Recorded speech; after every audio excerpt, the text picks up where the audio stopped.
अगर EDMT की बात करें तो EDMT मीन्स होता है absorption, distribution, metabolism, excretion and toxicity. अब अगर इनकी प्रेडिक्शन, इनकी प्रॉपर्टीज़ की प्रेडिक्शन कर रहे हैं तो एक तरीका होता है कि हम इन्हें कहें जो प्रॉपर्टीज़ प्रिडिक्ट कर रहे हैं, descriptors, molecular descriptors. So if I am saying molecular descriptor, it means it is describing different aspect of the molecule structural and property, उसकी प्रॉपर्टी को कैलकुलेट कर रहा है। अब जैसे इसमें टर्म्स हैं absorption, distribution, metabolism, excretion and toxicity, तो उतने टाइप के डिस्क्रिप्टर्स हो सकते हैं। लेकिन डायमेंशनली भी हम कह सकते हैं 1 डायमेंशनल, 2 डायमेंशनल, 3 डायमेंशनल डिस्क्रिप्टर्स होंगे। But there are few of the descriptors जो आप कैलकुलेट कर रहे हैं उसके बारे में जानना चाहिए, जैसे COCO2 परमिएबिलिटी। सो इसका सिग्निफिकेंट है कि ये परमिएबिलिटी आपको इंटेस्टाइनल में एब्जॉर्प्शन पोटेंशियल को बताती है, क्योंकि आप जो भी फूड इनटेक कर रहे हैं वो इंटेस्टाइन में किस रेट से एब्जॉर्ब हो रही है, क्या परमिएबिलिटी, ये जानना ज़रूरी है। दूसरा, इंटेस्टाइनल का ही आपका हो सकता है HIA हो, that is human intestinal absorption.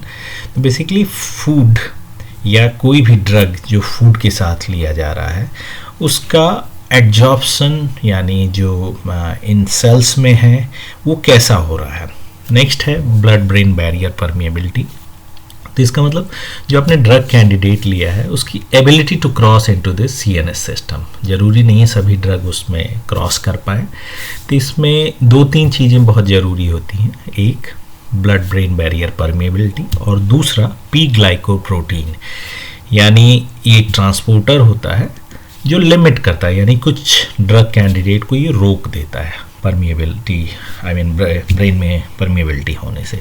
तो 2 फीचर्स बहुत इंपॉर्टेंट होते हैं डायरेक्ट उसमें, one is BBB and other one is P glycoprotein.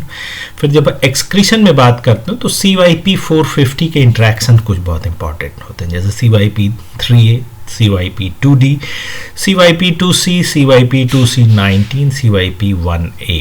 So basically ये सभी ड्रग को मेटाबोलाइज्ड करते हैं, आई मीन मेटाबॉलिज्म में बहुत इम्पॉर्टेंट रोल होता है, और उसी के बेसिस पे ये डिफाइन होता है कि I mean they are going to act as a substrate or inhibition. तो उनका मेटाबॉलिक या एक्सक्रीशन एस्पेक्ट कैसा होगा ये CYP के जो इंट्रैक्शंस होते हैं उनसे डिसाइड किया जाता है। इसी तरह क्लियरेंस होता है, बॉडी से क्लियरेंस या एलिमिनेशन। तो क्लियरेंस या तो टोटल क्लियरेंस होगा, आई मीन प्लाज्मा या उसके थ्रू, हेपेटिक यानी लीवर से क्लियरेंस हो सकता है, या रीनल किडनी से क्लियरेंस हो सकता है। लास्ट टर्म है टॉक्सिसिटी। तो टॉक्सिसिटी मतलब एक HERG टॉक्सिसिटी होता है। तो टॉक्सिसिटी यहाँ का मतलब होता है inhibition of HERG potassium channels. So अगर हम पोटेशियम चैनल्स की बात कर रहे हैं HERG टॉक्सिसिटी से, इसका मतलब कहीं ना कहीं ये कार्डियोटॉक्सिसिटी से भी रिलेटेड है। कुछ अदर डिस्क्रिप्टर जो कि वर्ड से ही समझ में आ जाते हैं, like HOMO LUMO energy, partial charge, dipole movement, ये सभी इलेक्ट्रॉनिक डिस्क्रिप्टर्स कहलाते हैं। एनर्जी से रिलेटेड जितने भी होंगे वो सभी, या एंथैल्पी से रिलेटेड वो थर्मोडायनेमिक डिस्क्रिप्टर होंगे, heat of formation, hydration energy, binding energy. और जो टॉक्सिसिटी के डिस्क्रिप्टर्स कहलाएंगे जिन जिन ऑर्गन्स में या जैसी जैसी आपने टॉक्सिसिटी, हिपैटोटॉक्सिसिटी मतलब लीवर से related toxicity, cardiotoxicity means heart से रिलेटेड टॉक्सिसिटी, यानी ड्रग ऐसी जो कार्डियोटॉक्सिसिटी दे, या नेफ्रोटॉक्सिसिटी, न्यूरोनल नेफ्रॉन से रिलेटेड, नेफ्रॉन से related which is in kidney, genotoxicity, DNA damage या जेनेटिक मटेरियल के लिए toxicity, reproductive toxicity, neurotoxicity also is there जो कि न्यूरॉनल रीजन से होती है।